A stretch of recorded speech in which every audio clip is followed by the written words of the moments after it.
Guys, welcome back. I am doing a get ready with me today, and you can see Brooke is in here, Luke is in here right now, but I've already filmed it and I am ready with the look. He's not in here for most of the video. Sorry guys, just the beginning and the end. I know. You'll just have to settle for Brooke. She's in here for most of the video, so it should be fine. I was inspired to do this get ready with me because I posted a lipstick of the day on Snapchat and Instagram using the Urban Decay Naked lipstick, which is what I have on today, and I got asked by a few people to do a get ready with me with the overall look. So I am attempting to recreate that here today with you guys. We're just going to do it all with the hair and everything to create this kind of loose, easy look that I've been doing as well. So let's get started. So I'm hoping the light and sounds are going to cooperate with me because a plane just went by when I wanted to start and it is kind of cloudy today, so we'll see. I already put my primer on. See, I'm distracted by Brooke already. I already put my primer on and that's what I decided to do, get ready with me. So today I use my Guerlain Meteorites primer, and since it's already applied, the next step that I usually do is my eye primer while I'm waiting for that to sink into my skin before I put on my foundation. So I'm going to go ahead and do that. And I'm using MAC Soft Ochre Paint Pot today because I like that it evens out the redness and the veins on my lids. And today I'm going to be using the Garnier BB Cream Miracle Skin Perfector in light medium. I have not done a foundation road test on this, and I haven't used this in a while. I'm going to be applying it with the IT Cosmetics Heavenly Luxe Flat Top Buffing Brush in number 6. I do like this for a BB cream. It goes on easily and it does give, I guess, light to medium coverage and help control shine for the most part all day if you have oily combo skin.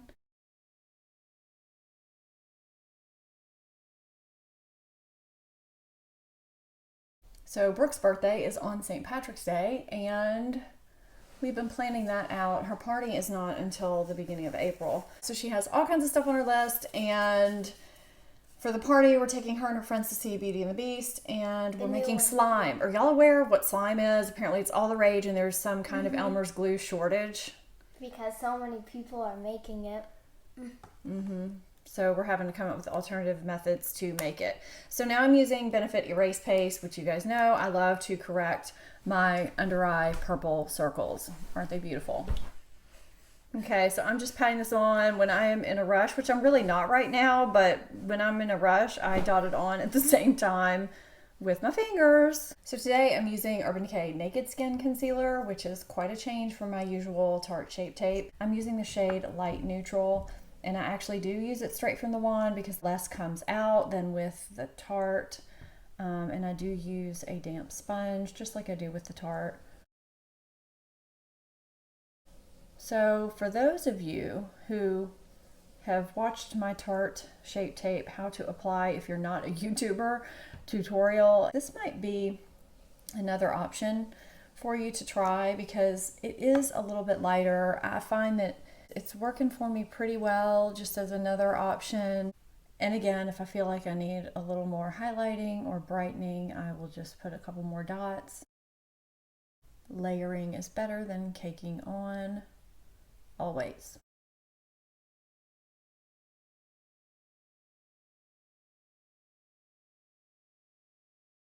And one thing that I do sometimes, again, is just kind of line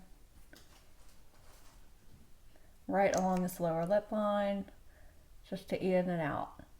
You didn't understand that, did you? Just to even it out. One thing that I do feel like is different about the Urban Decay concealer is that I feel like I need to set it with a brush versus a beauty blender. I don't know why. I feel like for some reason when I set it with a beauty blender, it kind of sticks in there a little more, and I'm not sure why that is. And I do use my Laura Mercier Secret Brightening Powder, as usual. So one thing that I've been doing a lot lately is using my Benefit Gimme Brow first before I use pencil on my brows. And I feel like I have been able to take less time with my brows and they get filled in and look nice and natural. I'm going to use my Anastasia Brow Wiz in Taupe And I do use the shade 1, I think, in the Gimme Brown. Yeah. Brooke, you're being so quiet back there, studying for exams. Can I sit right here? Yeah, go ahead. Look at how pale I look, and look how dark you look. I am not the best brow person, so I might just fast forward through this whole thing, or I might talk through it, I don't know. But I just kind of start from the front when I do my brows. I like a nice natural brow. I guess I just kind of have the philosophy of, you know, you never really see a classic, beautiful celebrity or model with those Instagram brows. I don't even know what the deal is with the Instagram brows. What do you think about Instagram brows, Brooke? I don't know. Do you know what I'm talking about? They're like really filled in ones. Yeah, that are really sharp and angled. Like perfect. Mm-hmm. I don't really like them that much.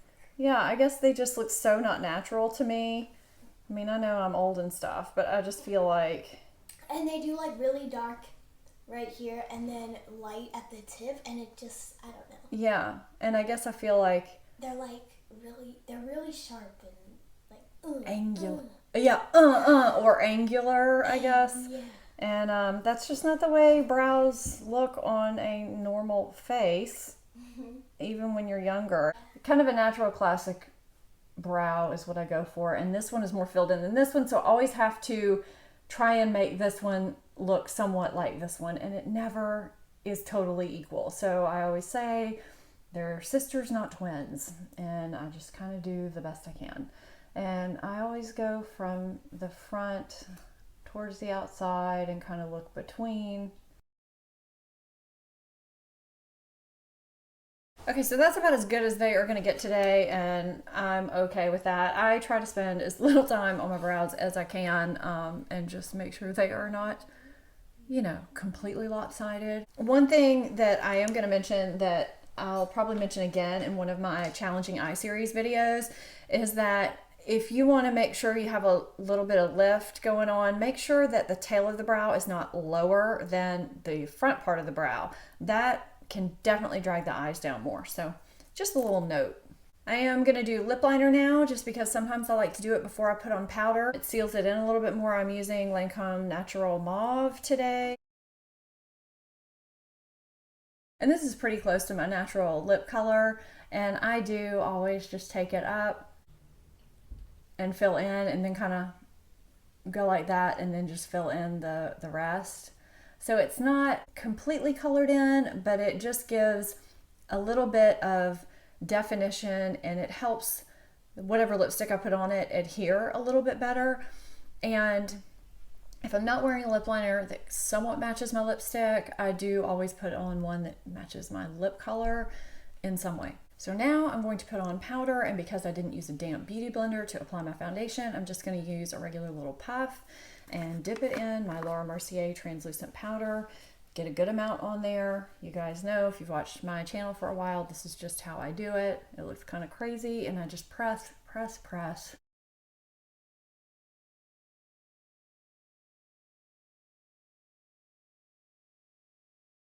And then I take my big fluffy Real Techniques brush and just dust away any excess and work the rest in the skin.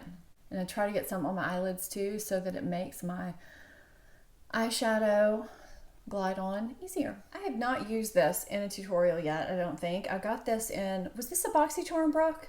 This Pure Mineral Glow bronzing powder? It was in some box, I think. It was in some box. I thought it was too dark and orangey when I first got it, but I actually really like it. So I'm just gonna kind of bronze with this a little bit. I actually just use that as a slight contour too, because I don't really want to do a full contour.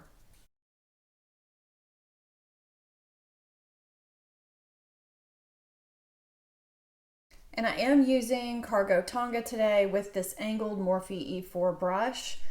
I use this brush when I just have very pigmented blushes that go on very easily, and it works nicely. I don't really care that it's angled. This is not one of my favorite blush brushes. I just have it and use it. So my final step for face is taking this Laura Mercier Candle Glow Sheer Perfecting Powder in shade 2, and I'm just going to kind of buff this over the face to give the face a glow.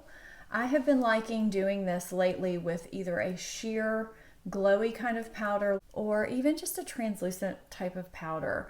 That way it won't alter what you've already done. It just kind of adds, I don't know, a little bit of something and kind of blends your contour and bronzer and blush colors all together and just makes the face look, I don't know, kind of nice and diffused.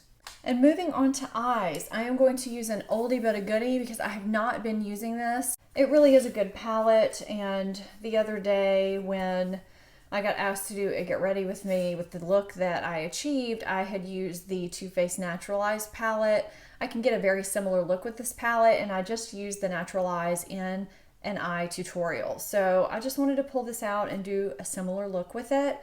And I am going to use Naked in the crease and transition.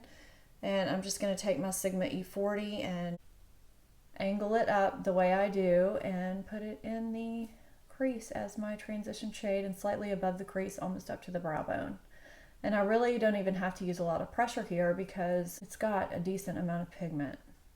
I took that same shade, Naked, and I just ran it along my lower lash line. And this is just kind of a fluffier brush than I usually use, just to give a more diffused look along that lower lash line. And I'm going to take Sin, which you can barely see it because I have hit pan. And any pinky champagne shade will do here. You could use MAC Jess, which I personally think is a fantastic shade. I am out of it, and it's underrated in my opinion. MAC Naked Lunch, Stila Kitten, even in my Too Faced Naturals palette, Silk Teddy, which I think is a fantastic shade, and just kind of press it, pack it on the lid. It really makes that lid pop. I especially like it for hooded eyes because light colors will make things stand out, and if you add a little bit of soft shimmer to the lid, it especially makes things pop, and you want that area to stand out. So now I'm going to take Toasted, which is kind of a medium rosy shade, and just put it on this outer corner just to kind of deepen it up and give this outer third a little bit less brightness. It just adds something to this look. So I'm not really taking anything majorly up into the crease. I'm just giving the lid a little bit of something. And now I'm just going to kind of blend those together lightly with this Luxie number 229 tapered blending brush. Take shade Virgin and highlight the brow bone in the inner corner. And blend.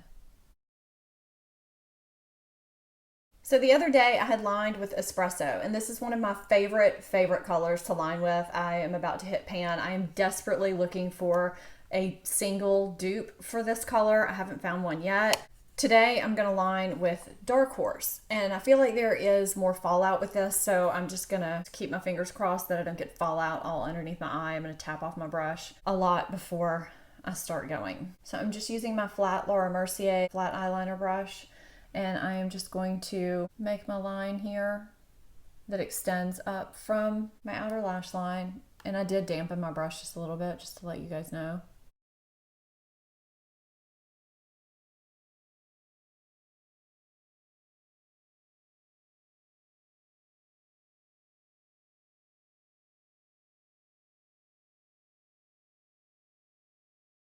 So I've said before in my eye tutorials that once you use the flat brush and get it where you want it and do your stamping and all that, that you can then go in with your angled brush or even a smaller, finer angled brush and then refine. So that's what I'm going to do now.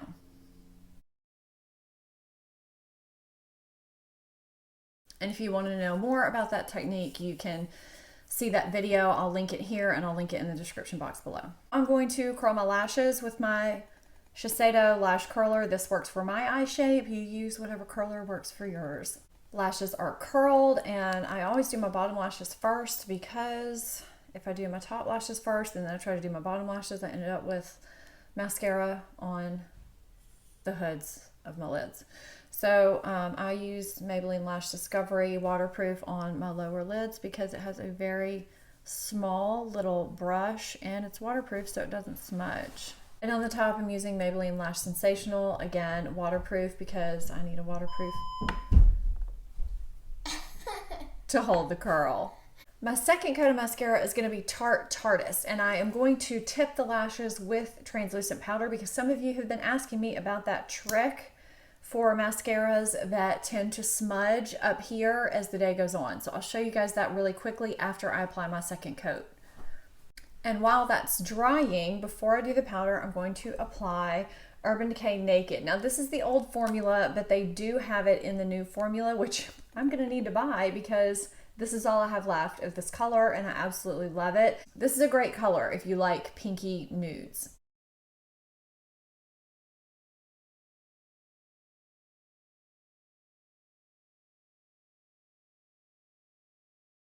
I did just want to show you really quickly, if you do have a mascara that transfers up here as the day goes on, just take a little bit of translucent powder on some kind of a loose brush and just run it along the tips of your lashes. Like, see, you don't even see that. It doesn't look white. It doesn't look like anything. And if you do see it happening during the day, you can just take your puff from the powder that you touch up with and do that. And it really does prevent it from happening. And I'm just setting my brows.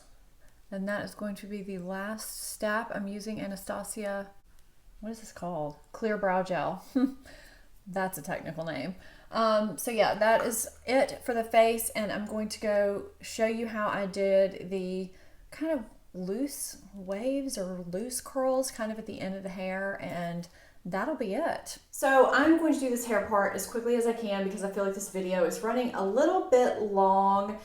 I take a Shiseido Revolution Nano Tourmaline Ionic Styling Iron. This is 1.5 inches.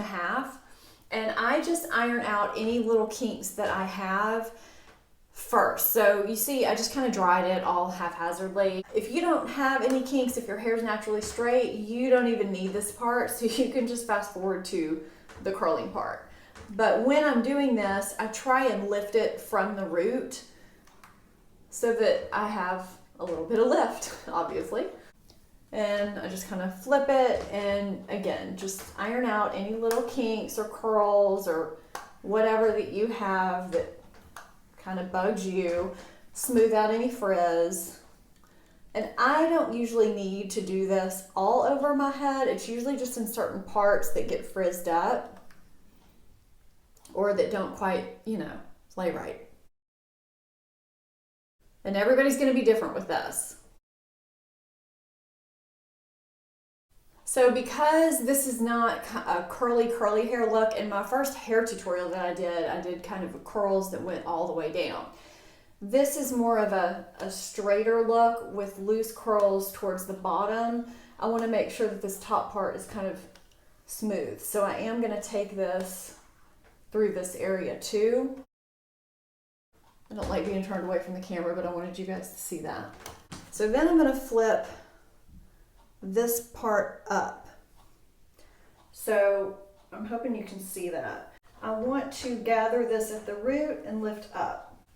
And I'm gathering this at the root and lifting up. And what this does is kind of give that back part some lift without having to tease it. If you are not one that likes to tease your hair, this is kind of a trick for lifting the back so that your hair doesn't stay parted all the way to the back. And you can see it's a pretty messy way to do it, but it works.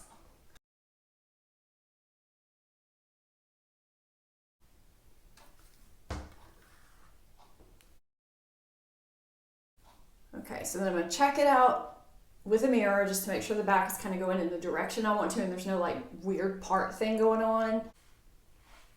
Okay, so I feel pretty good about just the general direction everything's going. So then I'm just going to take it and part it down the back. So it's basically down the middle, nothing scientific. Then I'm going to take my big fat 2-inch barrel curling iron. You can use a curling wand if you want. I just find a curling iron is a little bit quicker. And this was something that I did the other day to be very quick. And I took, for me, big sections, my hair's fine. So I just took it and ran this down a little bit more than halfway, once, maybe another half a turn, and let it go. I didn't put the ends in there, and I just kind of pulled it. So again, I kind of used a little bit of heat down the shaft and then let it go.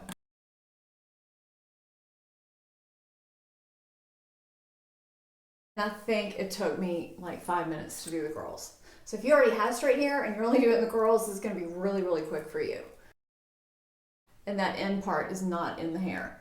I do kind of try and make sure it gets in there a little bit when I'm gliding it through so it doesn't look frizzy. So it's kind of the same method as before, it's just towards the bottom of the hair. And I do have to do something different to the back, and I'll show you what and why. And actually I don't notice it too badly today, but you'll see I have some layers right here that are a little bit shorter. So sometimes I'll just take that layered part and do it again. I'll just kind of take a really thin top layer and just, again, kind of halfway down, and I'll just do a couple of those top layers, just like 2 or 3 along that back section so that they don't look untouched or straight if they're shorter than the rest of the hair. And then sometimes I take this little front section and just hit it again because it does have some short layers, and I'll hit it a little bit higher. And that is literally all I do as far as the heat appliance part goes.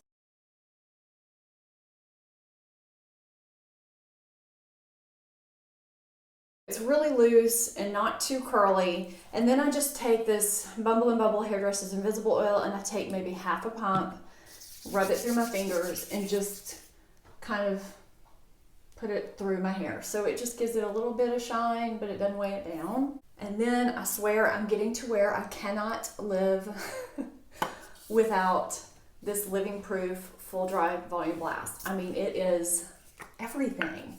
I take it and I put it at the crown, and it just takes such a tiny bit, and it looks kind of crazy. And then I just take my hands through my hair.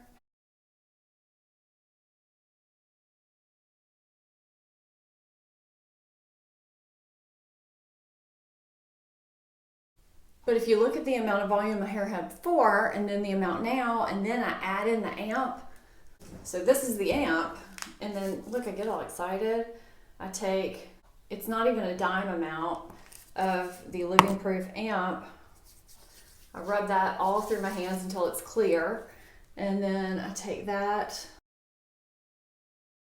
and then kind of almost scrunch it through the hair until you almost can't feel it on your hands anymore.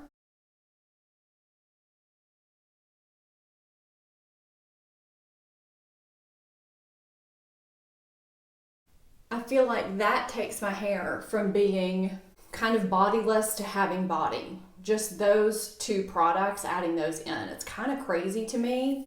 And then I'll just spray it.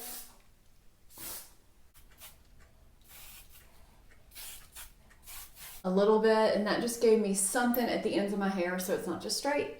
And that's it. And I've been doing that quite a bit, and that took maybe 5 minutes, maybe 7. I hope you enjoyed this overall get ready with me, and if you're not subscribed to my channel, hit that subscribe button, and if you are not following me on my social media, I'll put that on the screen as always and in the description box as well. Thank you so much for watching. I'll see you next time. Bye-bye.